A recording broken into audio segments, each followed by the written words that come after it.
이진우의 손에 잡히는 경제.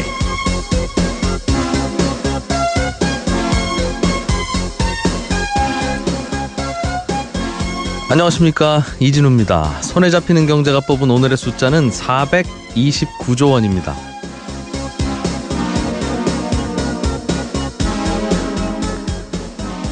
나라 살림살이를 하려면 돈이 필요하지요. 나라 살림에 필요한 돈, 예산을 편성하는 권한은 중앙정부가 갖고 있습니다. 그런데 그렇게 편성되고 계획된 예산을 심의하고 승인하고 도장 찍어주는 건 국회의 권한인데요. 조금 전 대통령의 시정연설을 시작으로 국회가 예산안 심의에 들어갔습니다.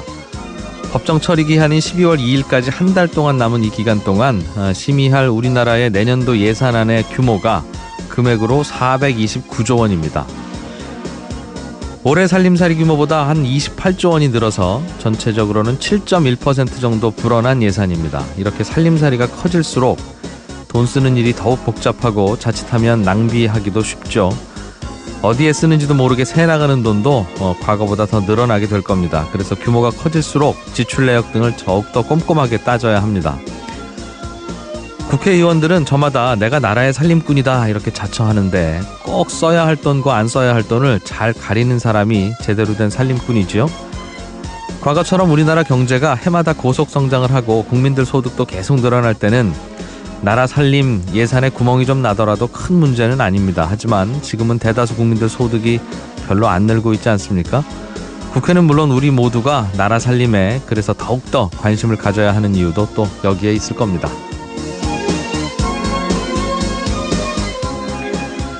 11월 1일 손에 잡히는 경제입니다. 오늘은 지난 8월에 나온 부동산 대책이 경기도 지역과 재건축 시장에 꽤 영향을 줄 수 있다는 부동산 전문가의 의견을 인터뷰로 좀 들어보겠고요.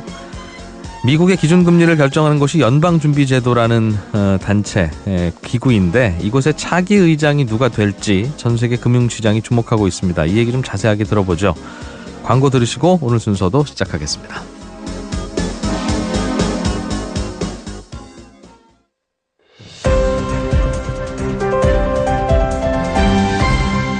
이진우의 손에 잡히는 경제. 예, 경제 뉴스들 먼저 챙겨 듣겠습니다. 한국경제TV 김치영 기자 나오셨습니다. 어서 오십시오. 네, 안녕하세요. 정부가 기재부가 갖고 있는 그러니까 한국은행에 대한 열석 발언권 이거를 폐지한다는 뉴스가 있어요. 예. 무슨 말인지 모르겠습니다.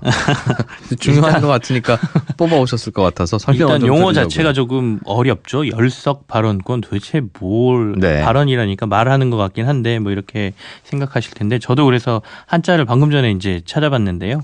열석이라는 게 이렇게 선을 긋다, 열을 세우다 할 때 열자에 자리 석자를 써서 열석이라 그러면 어떤 회의나 자리에 참석하다 이런 의미를 가지네요. 그래서 그러니까 한국은행에서 금통위가 열리면 저 테이블에는 금통 위원들만 이렇게 앉아 있겠죠. 그죠. 한 7명쯤 되는 남자들, 여자들 가끔 들어와서 이제 여성 금통위원도 얼른 좀 추가로 들어오긴 해야 되는데 지금은 없죠.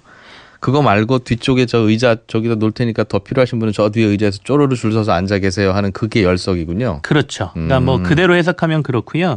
그래서 이 열석 발언권은 기획재정부 차관 등이 한국은행의 금융통화위원회에 참석해서 정부의 의견을 전달할 수 있는 권리라고 얘기를 합니다. 그러니까 이게 한국은행의 동의가 없다 해도 정부가 행사할 수 있는 권한이고요. 한국은행법 제91조에 의해서 보장이 돼 있습니다. 다만 기준금리를 결정하는 데에는 의견은 밝힐 수 있지만 의사결정에는 참여할 수 없다 이렇게 돼 있어요. 그러니까 한국은행이 매달 기준금리를 올릴까 내릴까 고민하는 그 회의에 그러면 정부는 거기에 대해서는 원래 아무 말도 못하는 게 원칙인가 봅니다. 그 회의에 들어가서는 그 회의는 한국은행이 결정하는 거기 때문에 금융통화위원들끼리 결정하도록 돼 있죠. 그런데 정부가 굳이 할 말이 있거나 정부의 의사를 전달하고 싶거나 할 때는 그 저 마련된 그 저기 저 입구에 있는 의자에 앉아 있다가 저 할 말 있습니다 이렇게 손들으라 그런 권리라는 거죠. 와서 앉아 있으면 이제 뭐 의견 한번 얘기해 주시죠. 그러면 뭐 기준금리가 이래서 이래야 될 필요가 있겠습니다. 요즘 경기 상황이 이렇습니다. 이걸 좀 참고해 주십시오. 이렇게 얘기할 수 있다는 것이죠. 금리를 정할 때는 여러 가지 자료들도 당연히 검토를 해야 되니까 정부의 의견도 뭐 할 말 있으면 한번 해보시오 들어보는 게 나쁘지 않을 것 같은데 왜 그걸 폐지한다는 겁니까? 충분히 참석을 이렇게 하고 와서 의견을 얘기하고 이런 것들은 있을 수 있는 일이고 또 어떻게 보면 필요한 일이다라고 보여지는데요. 이게 굉장히 상징적으로 한국은행을 정부가 압박하는 모습으로 보일 수가 있어요.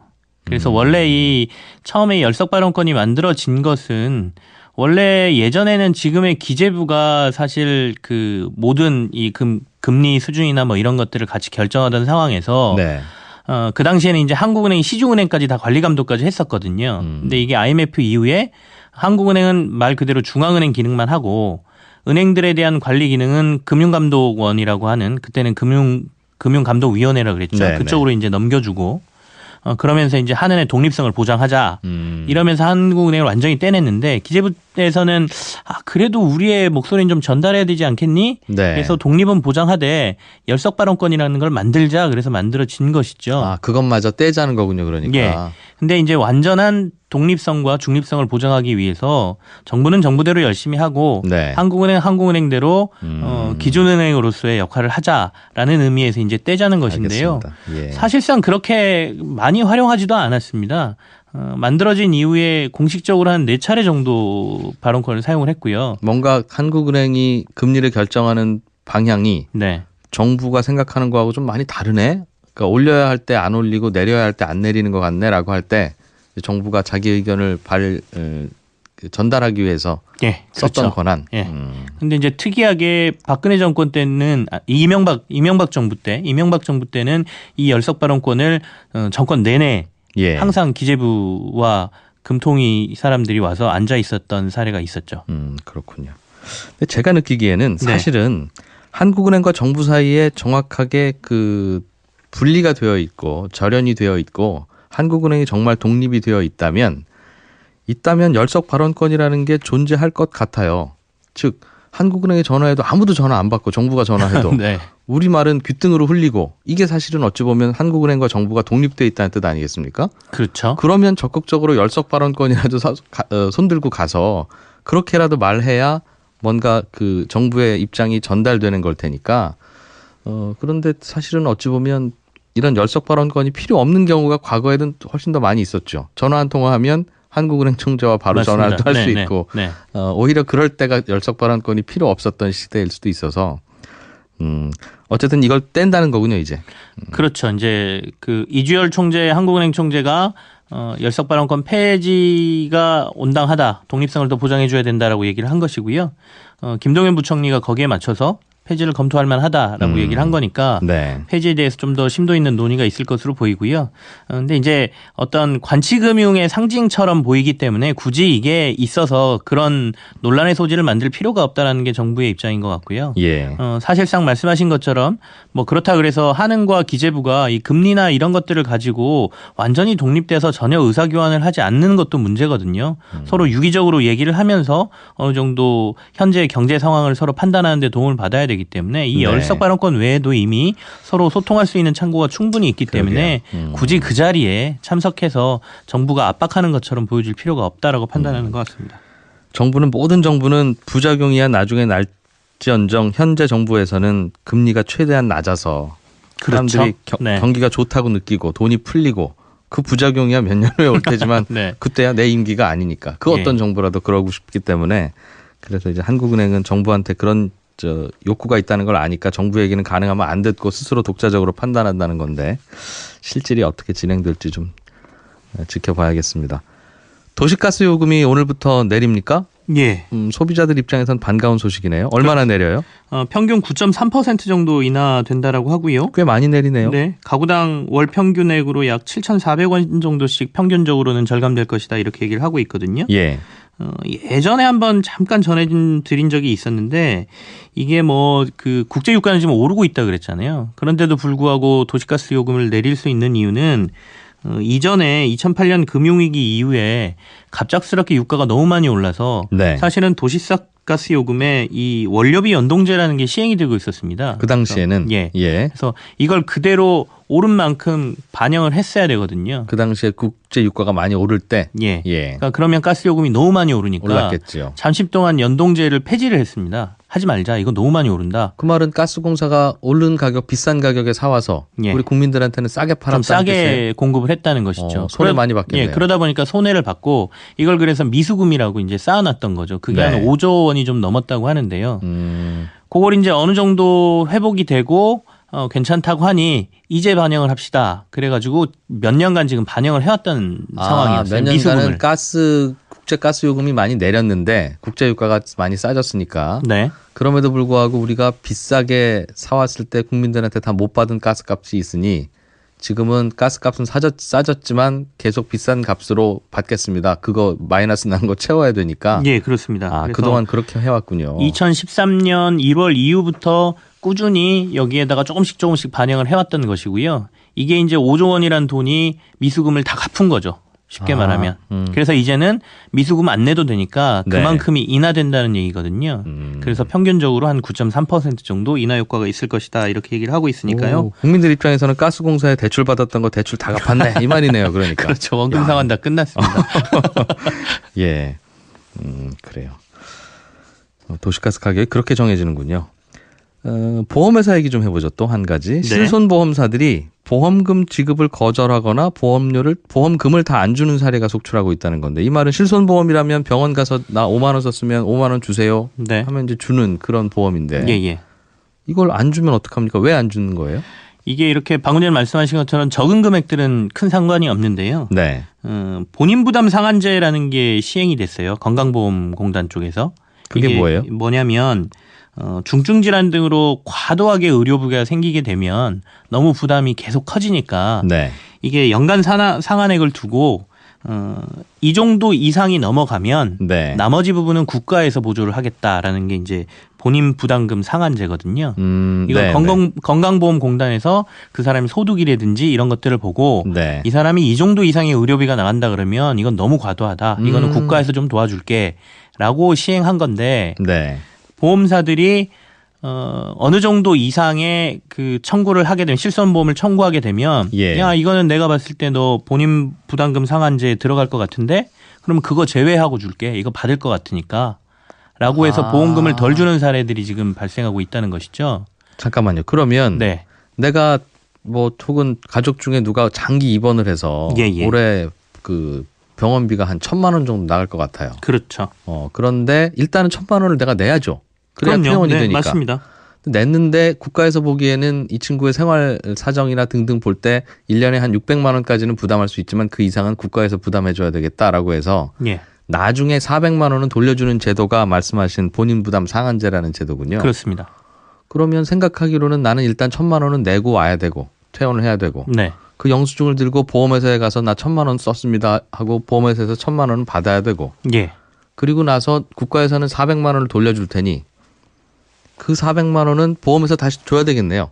그러니까 이게 여기서 이제 문제가 좀 발생하는데요. 예. 몇 가지가 있습니다. 그러니까 국가에서는 지금 본인 부담금 상한제가 소득 수준에 따라서 122만 원에서 514만 원 정도 올해 기준으로 그렇게 되거든요. 상한액이. 그러니까 어떤 분은 예. 122만 원이 넘으면 국가에서 보조해 주는 분이 있고요. 예. 소득이 좀 많으신 분들은 500만 원 이상이 되면 보조를 해주는 게 있고. 예. 그래서 말씀하신 대로 내가 예를 들어 한 800만 원 정도의 보험금을 청구를 했는데 이게 사실은 기준이나 이런 것들이 사람마다 다르잖아요. 네. 보험사에서 내가 대충 너를 보니까 한 400만 원 정도면 너 본인 부담금 상한금을 넣을 것 같으니까 네. 나는 여기서 한 400만 원밖에 보험금을 못 주겠어라고 스스로 추정해서 계산하고 줘버린다는 것이죠.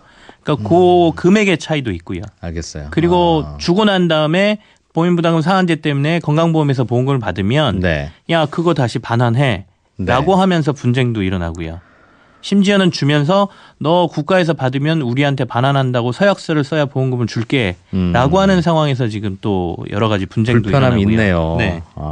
이거는 들어보니까 보험회사 입장에서도 저분이 지금 1,000만 원짜리 영수증을 갖고 오셨지만 네. 국가에서 아무리 봐도 한 500만 원은 줄 것 같다. 본인 부담금 상한제라는 게 있으니까. 맞습니다. 그러면 우리가 500만 원만 드리면 되는 거 아니냐라고 하는 게 보험회사의 계산인데 소비자 입장에서는 아니 당장 돈이 필요하니까 일단 보험회사가 주시고 네. 나중에 국가에서 나오면 그 돈 보험회사 다시 돌려드릴게요. 이 말인 거죠. 그렇습니다. 그러니까 이건 이제 보험사 실손보험 입장에서도 실제로 실손이라는 게 내가 실제로 지급한 병원비를 보조해 주는 거잖아요. 그러니까 네. 국가에서 보조를 받는다라고 그러면 그 부분에 대해서는 보험사들이 그걸 지급할 의무는 없거든요. 근데 이제 이 여러 가지 문제가 또 걸리는데 보험사들이 여기에 대한 규정이 아직 모호하기 때문에 자신들이 알겠어요. 유리한 쪽으로 알겠어요. 해석한다는 것이고요. 그리고 이 본인 부담금 상한제가 시행되기 전 보험까지도 네. 이걸 소급 적용해가지고 지금 적용을 하고 있다는 것도 문제로 되죠. 제가 알아본 바로 따면 본인 네. 부담 상한제라고 하는 게 이게 그러면 우리나라에서는 아무리 큰 병 걸려도 500만 원 이상은 돈을 안 쓰는 나라냐? 그건 아니고 그렇죠. 간병비나 혹은 비급여 의료비나 이런 거는 자기 돈 내야 되고 예, 그럼요. 급여가 되는 그런 의료비가 500만 원이 넘으면 예. 그거는 국가에서 준다 이 제도인데 보험회사 입장에서도 그런 생각은 들겠군요.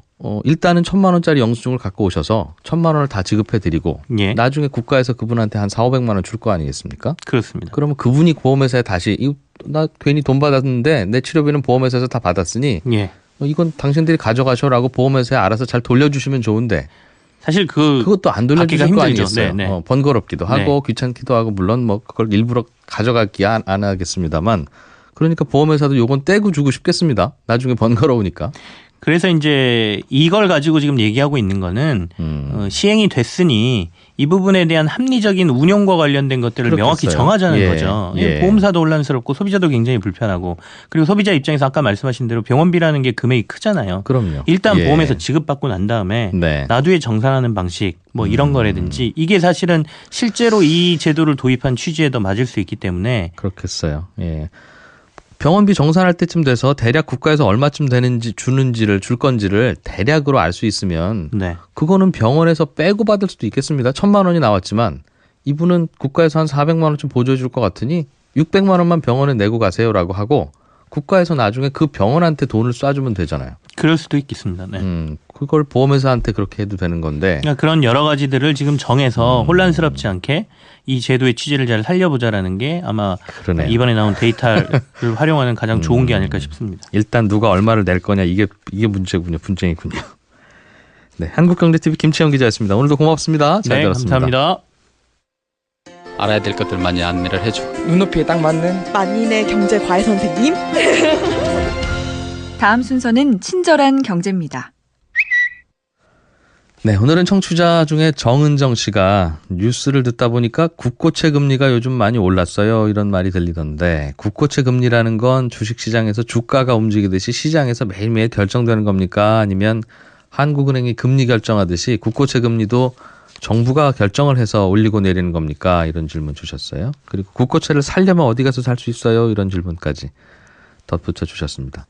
국고채라고 하는 건 국가가 즉 대한민국 정부가 돈을 빌리고 주로 국민들에게 빌리겠죠. 이자를 주기로 한 약정서 차용증입니다. 그러니까 쉽게 생각하면 대한민국 정부라고 하는 은행에 우리가 예금하고 받은 통장이다 이렇게 생각하시면 됩니다. 그런데 이 국고채의 금리는 시중 이자율에 따라서 오르고 내립니다. 그러니까 삼성전자 주가가 오늘은 오르고 내일은 내리고 그러듯이 국고채 금리도 매일매일 오르고 내립니다. 금리라는 게 결국은 돈의 수요와 공급에 따라서 움직이는 거니까 시중에서 돈 빌리려는 사람들이 많으면 금리도 오르고 또 빌리려는 사람이 적으면 금리가 내리겠죠. 그러니까 시장에서 매일매일 결정되는 거고요. 국고채 금리가 올라간다는 건 앞으로 경기가 좋아질 거라고 생각하는 사람들이 예전보다 많아졌다는 뜻입니다. 즉 그 정도 높은 금리는 줘야 사람들이 돈을 빌려준다는 뜻이고요. 그 정도 안 주려면 그 정도에 빌리겠다는 사람 줄 섰으니까 당신은 뒤로 가셔 이런다는 뜻이죠. 앞으로 경기가 좋을 것 같으니까 이제 돈을 빌리라는 거겠죠. 그 돈으로 뭘 하든 아니면 일단 금리가 쌀 때 좀 넉넉히 빌려두자라고 하든. 우리가 라면을 사재기 하는 이유는 지금 당장 먹고 싶어서 배가 고프거나 아니면 라면 값이 앞으로 오를 것 같거나 둘 중 하나잖아요. 돈도 마찬가지입니다. 지금 돈 쓸 일이 막 생길 것 같거나 아니면 앞으로 돈값이 오를 것 같거나 사람들은 그럴 때 대출을 받고 돈을 사지요. 그럴 때 금리가 오릅니다. 그럼 국고채를 내가 사고 싶으면 어떻게 사느냐? 이거는 쉽습니다. 증권사에 가서 계좌 트시면요. 삼성전자 주식 사듯이 살 수 있습니다. 홈트레이딩 시스템이라고 하는 프로그램이나 앱을 까시면 국고채를 주식 종목 사듯이 종목별로도 살 수 있는데요. 이 국고채라고 하는 게 뭐 위험한 투자 상품은 아니니까 한 번쯤은 직접 작은 금액이라도 사보시는 것도 재미있기도 하고 공부도 되실 것 같습니다. 친절한 경제였습니다. 손에 잡히는 경제.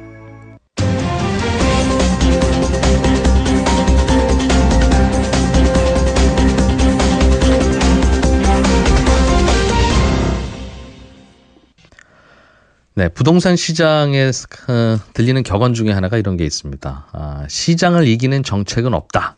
즉 아무리 강한 정책도 시장의 수급을 이기기는 어렵다는 격언도 있고요. 또 다른 격언도 있습니다. 정부에 맞서지 말라.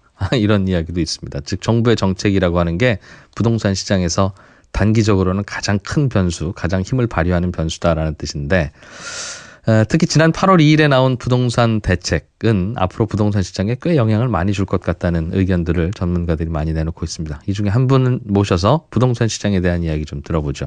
유진투자증권의 김열매 애널리스트를 전화로 연결했습니다. 안녕하십니까? 네, 안녕하세요. 얼마 전에 다른 곳에 가서 강연회 하셨다는 얘기도 들었고요. 강연 내용이 네. 재밌었다는 얘기도 들었습니다. 내용 중에 네.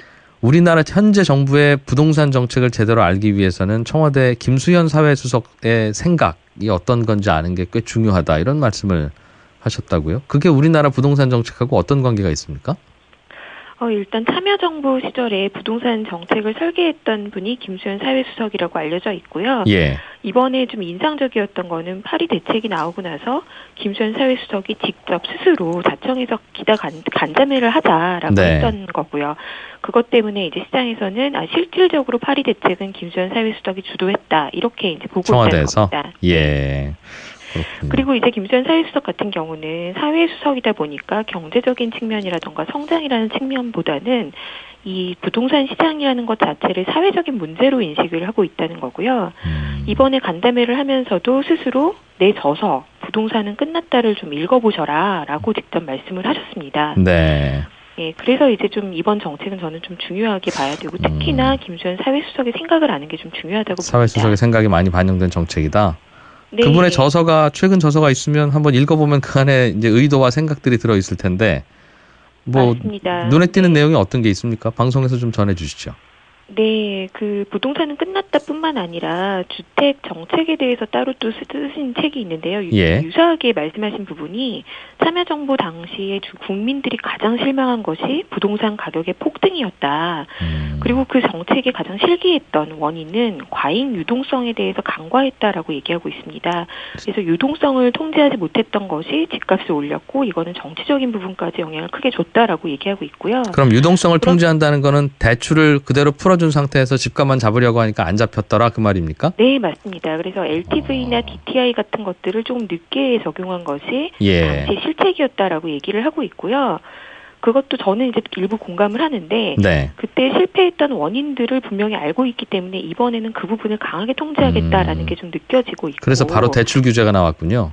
네, 맞습니다. 게다가 지난 정부는 빚내서 집사라고 했는데 이번 정부는 무리해서 빚내지 말아라. 그리고 거주할 집이 아니면 사지 말아라라는 강력한 정책입니다. 또 한 가지 더 제가 인상 깊게 읽었던 부분은 지금 우리나라의 노후화된 주택들이 많아지면서 재개발이나 재건축에 대한 수요도 많고 이런 부분들이 이제 집값 상승의 원동력이 되고 있는 상황인데요. 김수현 사회수석의 책에 보면 한국은 이제 더 이상 개발보다는 싼 집을 보호하는 주거복지가 필요하다라는 철학이 담겨 있습니다. 그래서 일부에서 얘기하기로는 파리 대책에는 공급 대책이 빠져있기 때문에 알맹이가 빠진 대책이다 이런 말씀들을 하시는데요. 알맹이가 빠진 대책이 아니라 오히려 개발은 집값을 상승시키면서 저소득층의 주거를 보호하지 못하는 상황이기 때문에 오히려 싼 집을 보호해야 한다. 이런 주거에 대한 철학을 담고 있습니다. 그렇군요. 저희가 김 수석을 직접 인터뷰했으면 드릴 만한 질문이긴 한데 김열매 애널리스트께 여쭐 만한 상황은 아닙니다만 네, 맞습니다. 네. 재개발 재건축이라고 하는 게 말씀하신 대로 저렴한 주택을 전부 헐고 아파트를 지어 올리다 보니까 그 당연히 비싼 아파트 되지 않겠습니까? 네. 그러면 거기에 살던 저소득층 주민들은 당연히 그 동네에 못 살게 되는 게 결과적으로 나타나는데 이걸 그렇다고 그걸 안 하면 어딘가 다른 곳에라도 좋은 집들이 공급이 되어야 그 집값들이 안 오르고 그쪽 가서 구매를 할 텐데 안 지을 수도 없고 그럼 어떻게 해야 되지요? 이게 가장 딜레마일 텐데 부수고 지으면 서민주택들 사라지는 건 누구나 다 알고 있고 공감하고 가슴 아파하는 일이지만 그걸 안 하면 그 서민주택 가격조차도 계속 오를 거 아니겠습니까? 새 집이 공급이 안 되니까. 예, 그래서 사실 지금에 얘기하고 있는 도시 재생은 과거처럼 단체로 다 대규모로 블럭을 다 허물고 새로 짓는 방침보다는 골목길을 활성화한다든지 소규모의 개발, 그래서 단체로 이주했다가 다 같이 나가서 한꺼번에 새로 새 아파트에 들어오는 그런 식의 개발보다는 아주 소규모의 작은 마을 단위 개발이 앞으로 더 정부가 추진하는 방향이 아닐까 생각이 됩니다. 예. 그러면 알겠습니다. 정부의 정책 방향이라고 하는 건 뭐 대강 또 전해진 바가 있어서 그런 방향성을 인정하고 받아들인다면 앞으로 부동산 시장에 어떤 영향을 미칠 것이다, 이 정책이. 그렇게 예상해야 될까요? 이 파리 대책으로 인해서 가장 그 타격을 받을 것은 재개발 재건축이라고 보여지고요. 지금까지는 이제 쉽게 얘기하자면 헌집 대신에 헌집을 줄 테니까 내 땅을 나눠서 새 집을 받겠다. 이게 이제 재개발 재건축의 그 컨셉이었다면 앞으로는 이런 개발 이익을 제한하겠다. 그래서 재건축의 초과 이익을 환수하겠다. 그리고 이 추가 이익을 발생시키는 게 신규 분양으로 인한 일반 분양으로 인한 건데 이 분양가를 상한을 도입해서 앞으로는 분양가를 많이 못 올리게 하겠다. 이런 정책이고요. 그리고 이렇게 되면 이제 재건축 재개발의 수익성 자체가 낮아지게 되는데 여기다가 추가적으로 더 얘기가 되는 것은 재개발 재건축의 임대주택을 더 많이 지어라라는 임대주택 의무 비율 상향이 있습니다. 이렇게 되면 이제 재개발 재건축의 소유주들 입장에서는 추가 분담금을 많이 내야 되는 부담이 생기기 때문에 앞으로는 재개발 재건축이 제일 타격을 받을 거라고 보여집니다. 전반적으로 재개발 재건축을 하려는 그 토지 소유자나 아파트 소유자들 입장에서는 아무리 계산기 두드려도 이거 안 되겠네 하고 이제 안 하겠죠. 나중에 하려고 미루던가 포기하든가. 맞습니다. 근데 그렇게 되면 그 동네에 5층짜리 아파트가 20층짜리로 올라가야 그래도 집이 많이 공급이 될 텐데 그게 안 되게 되면 걱정은 계속 5층짜리 아파트로 남아 있으면 그 동네의 집 공급이 줄어들게 돼서 결국은 전반적으로 다들 집값이 올라가는 영향이 되지 않느냐, 이런 걱정도 있습니다. 거기에 대해서는 어떻게 우리가 이해해야 될까요? 당분간은 말씀하신 측면에서 지금까지 지어지고 있는 집들이나 최근에 지어진 대단지들에 대한 프리미엄은 계속 갈 수 있다고 보여집니다. 사람들이 새로 지은 아파트들을 선호하는 건 당연한데 앞으로 안 짓는다고 하면 이미 지어진 것들 중에서 더 좋은 아파트를 선호하는 건 당연한 건데요. 그럼에도 불구하고 저는 이 정책으로 인해서 중장기적으로 이 정부 하에서는 집값 상승은 제한적일 것이다라고 생각이 되는 것이 새 차가 출시될 때를 보시면 우리가 일반적인 차 가격은 뭐 3천만 원이다라고 생각하고 있다가도 더 좋은 차가 나오면 돈 있는 사람들이 더 비싼 가격에 지불할 의사가 충분히 있습니다. 아파트도 마찬가지인데요. 아파트는 이제 새 집이 나온다고 하면 가격이 계속해서 올라갔던 거죠. 게다가 더 좀 차와 달리 좀 이상하게 흘러갔던 부분은 중고차는 30년 지나면 가격의 가치가 없어지는데 아파트는 부동산이라는 토지를 보유하고 있다는 특성 때문에 이 가장 헌집이 제일 좋은 새 집이 될 거라고 기대를 했다는 거죠. 헌집이 하필이면 보면 좋은 위치에 있으니까 그랬겠죠. 그렇죠. 맞습니다. 가장 좋은 인프라가 잘 갖춰져 있는 오래된 자리에 있는 거기 때문에 당연히 좋습니다. 그런데 이것들이 분양을 미루게 되고 개발을 미루게 되면 새 차가 출시되는 것이 영원히 안 되는 게 아니라 사람들은 이 정부가 끝나서든 또는 경기 침체기가 다시 올 경우에는 규제가 완화되면서 다시 더 좋은 차가 나올 수 있다고 기대하게 된다는 겁니다. 그러면 당장 급하게 새 아파트를 구매하기보다는 이제 그 소비 자체를, 구매 자체를 이연시키는 효과가 발생한다고 보는 거고요. 그러면 이것이 파급력이 있는 것이 재건축을 기대했던 단지뿐만 아니라 그 주변 시세에도 영향을 준다는 겁니다. 그래서 지금 당장 거래하고 급하게 대출받아 사야 되는 게 아니라 좀 기다리자라는 추세로 갈 가능성이 높다고 봅니다. 알겠습니다. 이른바 뜨거웠던 지역 그 재건축 시장 비싼 집값은 그렇게 예상을 하고 하시는 것이고 그거 이외에 우리는 뭐 비싼 집 사면 좋지만 당연히 여력이 안 되니까 주변, 특히 이제 서울 같은 경우에는 수도권 주변에 좀 더 저렴한 집들을 고민하게 되는데 그 동네 집값은 어떤 영향을 줄까요? 사실 그 정부 정책만으로 집값이 움직이는 건 아니죠. 뭐 저금리와 유동성 효과 때문에 집값이 올랐듯이 지금은 이미 금리는 바닥을 치고 올라가는 상황이고 게다가 집값 올랐던 것 중에 새 아파트 공급이 부족해서 올랐던 영향이 컸다면 내년도 내후년도까지는 수도권에서 대규모로 새 아파트 공급이 지속되게 돼 있습니다. 네. 그래서 사실 이 정부의 규제가 아니었더라도 수도권 지역은 공급 과잉 가능성이 있는 지역이 충분히 있는 상황이었는데 예를 들면 어떤 지역입니까? 네, 예를 들면 이제 경기도가 가장 큰데요. 네. 경기도가 입주가 최저였던 시점이 13년도이고 가격도 바닥이었던 게 13년인데 이때 연간으로 새 아파트는 5만 세대가 안 되게 공급이 됐었는데 예. 지금부터는 무려 2019년 1분기까지 앞으로 7분기 동안 분기마다 5만 8천 세대가 수도권에 입주를 합니다. 그래서 경기도만 봐도 내년에는 16만 가구가 입주를 해야 되기 때문에 만만치 않은 물량이다라고 보여지고요. 예. 동탄이기 때문에 이제 화성이 제일 물량이 많고 용인이나 김포나 시흥, 하남, 평택 이런 지역들이 화성, 용인, 김포, 시흥, 하남, 평택. 하남, 평택 이런 지역들이 과거 대비해서 공급이 좀 많은 지역들입니다. 알겠습니다. 한 가지만 더 묻죠. 우리나라의 서울 집값을 보면 서울 집값이 떨어졌던 때가 있었는데 그때가 언젠가 보면 일기 신도시들, 일산 분당에 집들 많이 지을 때였습니다. 네. 그런데 지금 그러니까 당연히 그 동네 경기도에 집을 많이 지으니까 서울 집값이 떨어지더라. 서울에 있던 분들이 경기도로 이사 가니까 집 팔고 그런 현상이 나타났는데 말씀하신 대로 이번에도 화성, 용인, 김포, 시흥, 하남, 평택 이런 지역에 앞으로 계속 공급이 늘어날 거고 입주 물량이 많습니다. 그렇다면 그것이 서울 집값을 내리는 효과를 가져올까요? 아니면 그거는 또 별도의 시장이 될까요? 이미 약간 별개의 시장으로 가고 있고요. 가격 차별화는 이미 많이 일어나고 있습니다. 그렇지만 서울 역시 일부 지역에서는 공급 과잉 우려가 있는데 네. 특히나 2018년 말에 이제 송파구의 헬리우시티부터 시작해서 19년에 고덕지구 이런 지역들의 동남권 입주 물량은 과거 대비 상당히 많은 편입니다. 그래서 이런 지역들 같은 경우는 가격에 영향을 받을 것이라고 예상이 되고 네. 헬리우나 고덕 자체는 워낙 단지가 좋기 때문에 이들 단지가 우려되기보다는 이 단지로 이주하려는 사람들 때문에 주변 시세에 영향을 줄 가능성이 더 있다. 주변에 매물이 나올 것이다. 네, 맞습니다. 1차적으로 전세 가격 하락이 우려가 되고요. 이거는 2008년도 잠실에 2만 세대 입주를 할 때 우리가 이미 겪었던 바이기 때문에 예. 이번에도 충분히 가능성이 있다고 보여집니다. 알겠습니다. 전세 가격 하락이 우려되는 분들도 있고 반가운 분들도 있고 그래서 맞습니다. 근데 이제 전세가 잠깐 떨어졌다가 그렇겠죠. 계속 내려가야 되는 것인데 2년 후에 오히려 이런 지역들이 더 많이 오르기 때문에 잠깐 싸게 살아보는 정도가 될 수 있는 가능성입니다. 네. 네. 유진투자증권의 김열매 연구원이었습니다. 고맙습니다. 말씀 잘 들었습니다. 네.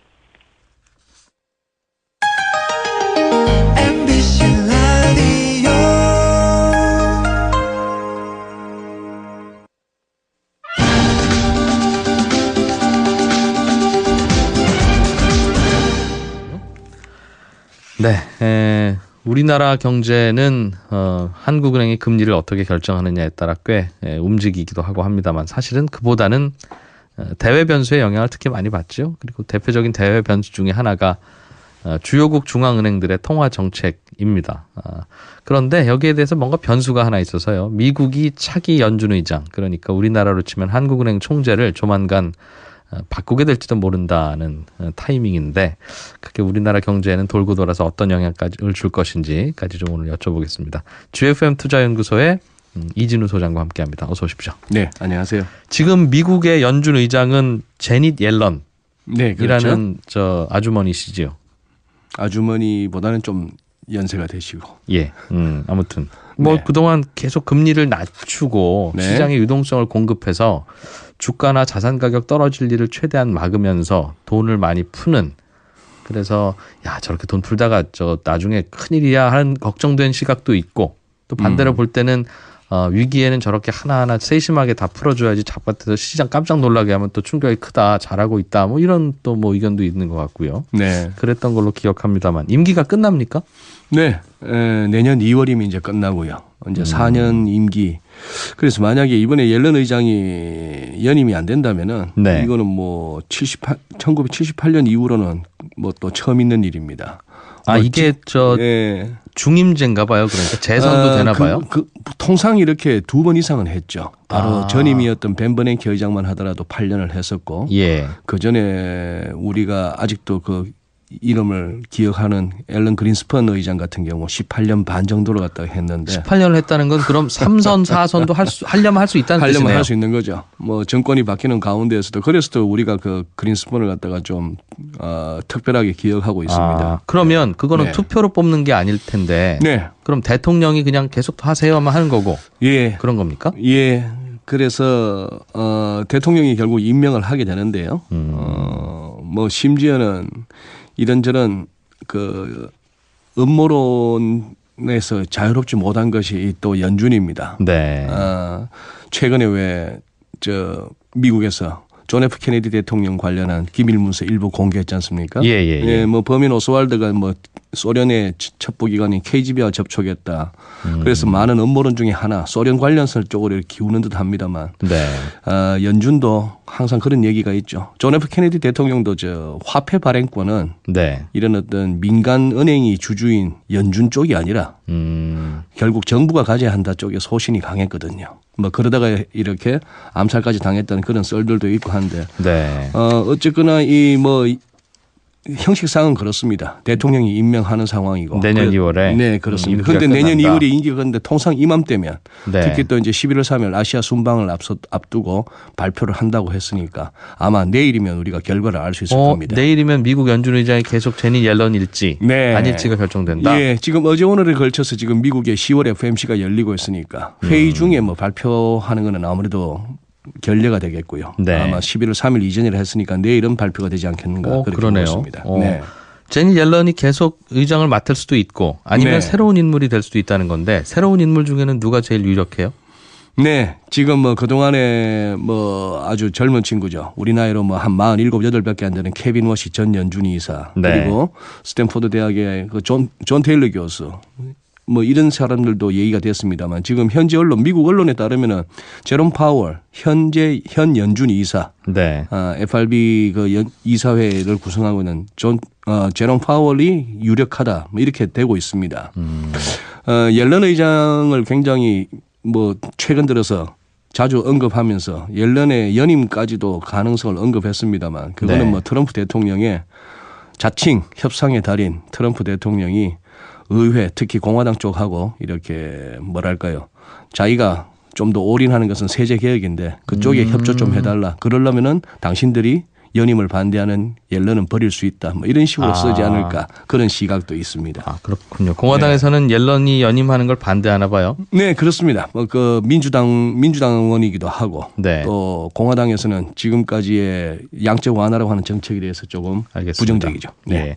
그러면 옐런이 만약 바뀌게 되면 누군가 다른 사람이 된다는 뜻이고 다른 사람이라면 옐런과는 스타일이 다른 사람이 온다는 뜻인데 네.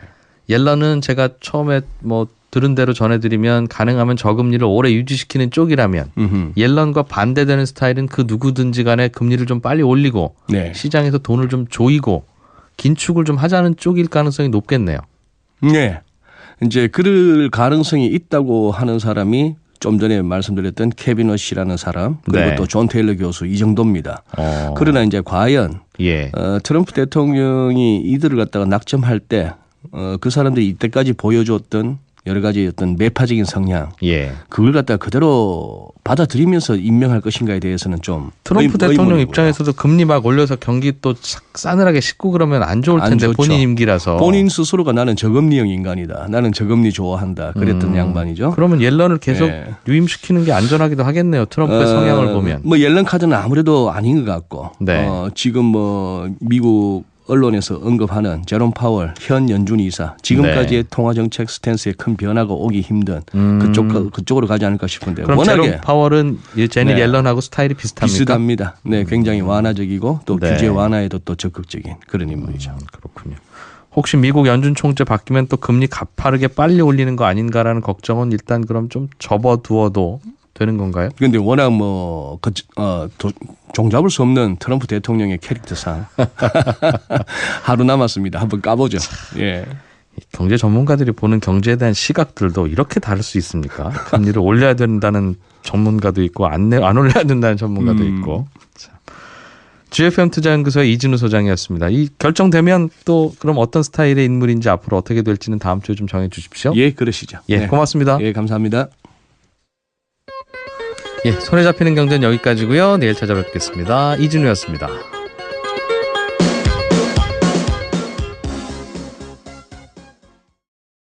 평균액으로 약 7,400원 정도씩 평균적으로는 절감될 것이다 이렇게 얘기를 하고 있거든요. 예. 예전에 한번 잠깐 전해드린 적이 있었는데 이게 뭐 그 국제 유가는 지금 오르고 있다 그랬잖아요. 그런데도 불구하고 도시가스 요금을 내릴 수 있는 이유는 이전에 2008년 금융위기 이후에 갑작스럽게 유가가 너무 많이 올라서 네. 사실은 도시가스 요금에 이 원료비 연동제라는 게 시행이 되고 있었습니다. 그 당시에는 예. 그래서 이걸 그대로 오른 만큼 반영을 했어야 되거든요. 그 당시에 국제 유가가 많이 오를 때. 예. 그러니까 그러면 가스 요금이 너무 많이 오르니까 올랐겠죠. 잠시 동안 연동제를 폐지를 했습니다. 하지 말자. 이거 너무 많이 오른다. 그 말은 가스공사가 오른 가격, 비싼 가격에 사와서 우리 국민들한테는 싸게 팔았다는 싸게 뜻이에요? 공급을 했다는 것이죠. 손해 많이 받겠네요. 그러다 보니까 손해를 받고 이걸 그래서 미수금이라고 이제 쌓아놨던 거죠. 그게 한 5조 원이 좀 넘었다고 하는데요. 그걸 이제 어느 정도 회복이 되고 괜찮다고 하니 이제 반영을 합시다. 그래가지고 몇 년간 지금 반영을 해왔던 상황이었어요. 몇 년간은 국제 가스 요금이 많이 내렸는데 국제 유가가 많이 싸졌으니까. 네. 그럼에도 불구하고 우리가 비싸게 사왔을 때 국민들한테 다 못 받은 가스값이 있으니 지금은 가스값은 싸졌지만 계속 비싼 값으로 받겠습니다. 그거 마이너스 난 거 채워야 되니까. 예, 그렇습니다. 그동안 그렇게 해왔군요. 2013년 1월 이후부터 꾸준히 여기에다가 조금씩 반영을 해왔던 것이고요. 이게 이제 5조 원이라는 돈이 미수금을 다 갚은 거죠. 쉽게 말하면. 그래서 이제는 미수금 안 내도 되니까 그만큼이 인하된다는 얘기거든요. 그래서 평균적으로 한 9.3% 정도 인하 효과가 있을 것이다 이렇게 얘기를 하고 있으니까요. 국민들 입장에서는 가스공사에 대출 받았던 거 대출 다 갚았네 이 말이네요. 그러니까. 그렇죠. 원금 상환 다 끝났습니다. 예, 그래요. 도시가스 가격이 그렇게 정해지는군요.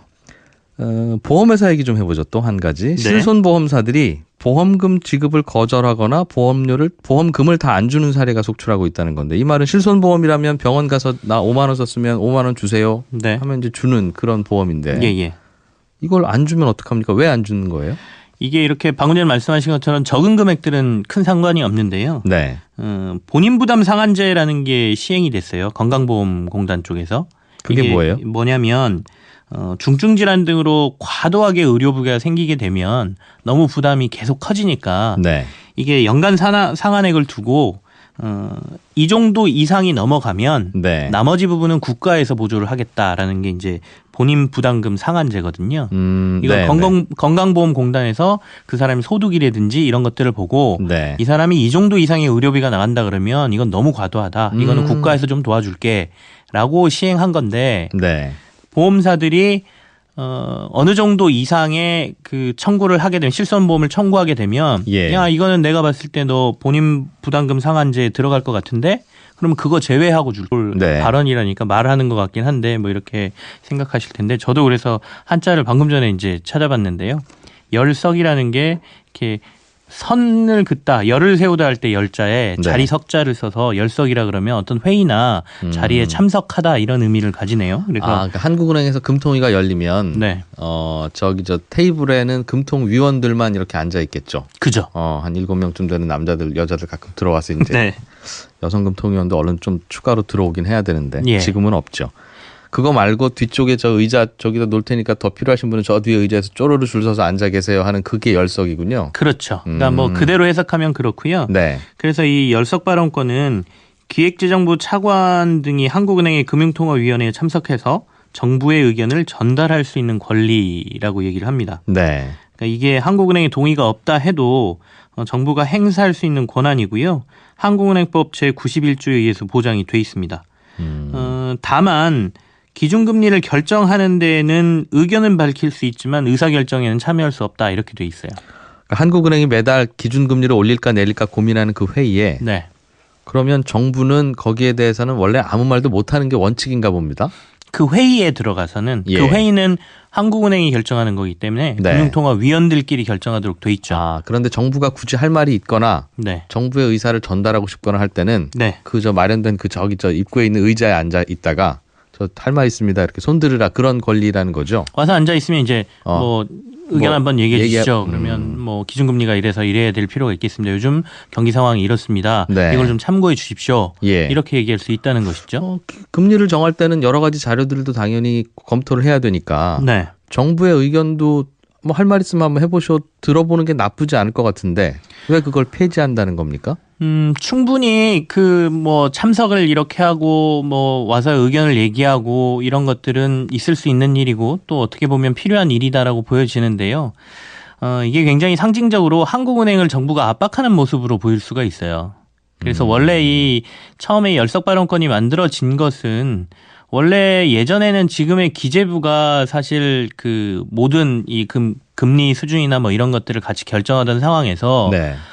그 당시에는 이제 한국은행이 시중은행까지 다 관리 감독까지 했었거든요. 근데 이게 IMF 이후에 한국은행은 말 그대로 중앙은행 기능만 하고 은행들에 대한 관리 기능은 금융감독원이라고 하는 그때는 금융감독위원회라 그랬죠. 네네. 그쪽으로 이제 넘겨주고 그러면서 이제 한은의 독립성을 보장하자 이러면서 한국은행을 완전히 떼냈는데 기재부에서는 그래도 우리의 목소리는 좀 전달해야 되지 않겠니? 네. 그래서 독립은 보장하되 열석 발언권이라는 걸 만들자 그래서 만들어진 것이죠. 그것마저 떼자는 거군요. 그러니까. 예.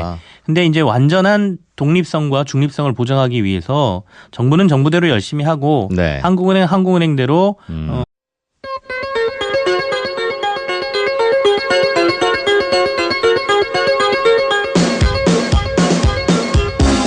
이진우의 손에 잡히는 경제.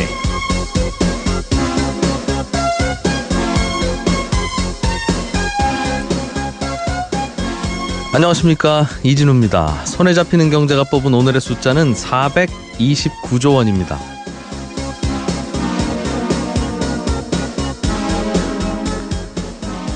나라 살림살이를 하려면 돈이 필요하지요. 나라 살림에 필요한 돈, 예산을 편성하는 권한은 중앙정부가 갖고 있습니다. 그런데 그렇게 편성되고 계획된 예산을 심의하고 승인하고 도장 찍어주는 건 국회의 권한인데요. 조금 전 대통령의 시정연설을 시작으로 국회가 예산안 심의에 들어갔습니다. 법정 처리 기한인 12월 2일까지 한 달 동안 남은 이 기간 동안 심의할 우리나라의 내년도 예산안의 규모가 금액으로 429조 원입니다. 올해 살림살이 규모보다 한 28조 원이 늘어서 전체적으로는 7.1% 정도 불어난 예산입니다. 이렇게 살림살이가 커질수록 돈 쓰는 일이 더욱 복잡하고 자칫하면 낭비하기도 쉽죠. 어디에 쓰는지도 모르게 새나가는 돈도 과거보다 더 늘어나게 될 겁니다. 그래서 규모가 커질수록 지출 내역 등을 더욱더 꼼꼼하게 따져야 합니다. 국회의원들은 저마다 내가 나라의 살림꾼이다 이렇게 자처하는데 꼭 써야 할 돈과 안 써야 할 돈을 잘 가리는 사람이 제대로 된 살림꾼이지요. 과거처럼 우리나라 경제가 해마다 고속 성장을 하고 국민들 소득도 계속 늘어날 때는 나라 살림 예산에 구멍이 좀 나더라도 큰 문제는 아닙니다. 하지만 지금은 대다수 국민들 소득이 별로 안 늘고 있지 않습니까? 국회는 물론 우리 모두가 나라 살림에 그래서 더욱더 관심을 가져야 하는 이유도 또 여기에 있을 겁니다.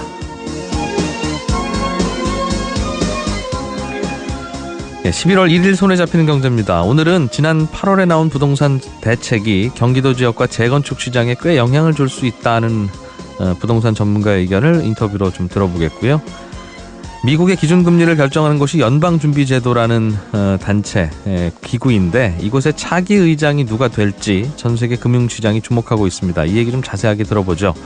광고 들으시고 오늘 순서도 시작하겠습니다.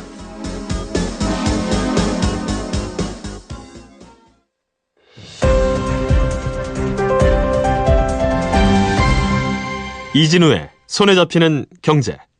예, 경제 뉴스들 먼저 챙겨 듣겠습니다. 한국경제TV 김치영 기자 나오셨습니다. 어서 오십시오. 네, 안녕하세요. 정부가 기재부가 갖고 있는 그러니까 한국은행에 대한 열석 발언권 이거를 폐지한다는 뉴스가 있어요. 예. 무슨 말인지 모르겠습니다. 중요한 것 같으니까 뽑아오셨을 것 같아서 설명을 일단 좀 용어 드리려고. 자체가 조금 어렵죠. 열석 발언권 도대체 기준은행으로서의 역할을 하자라는 의미에서 이제 떼자는 것인데요. 예. 사실상 그렇게 많이 활용하지도 않았습니다. 만들어진 이후에 공식적으로 한 4차례 정도 발언권을 사용을 했고요. 뭔가 한국은행이 금리를 결정하는 방향이 네. 정부가 생각하는 거하고 좀 많이 다르네? 그러니까 올려야 할 때 안 올리고 내려야 할 때 안 내리는 것 같네라고 할 때 정부가 자기 의견을 전달하기 위해서 썼던 그렇죠. 권한. 근데 이제 특이하게 박근혜 정권 때는 이명박 정부 때는 이 열석 발언권을 정권 내내 항상 기재부와 금통위 사람들이 와서 앉아 있었던 사례가 있었죠. 그렇군요. 근데 제가 느끼기에는 사실은 한국은행과 정부 사이에 정확하게 그 분리가 되어 있고 절연이 되어 있고 한국은행이 정말 독립이 되어 있다면 열석 발언권이라는 게 존재할 것 같아요.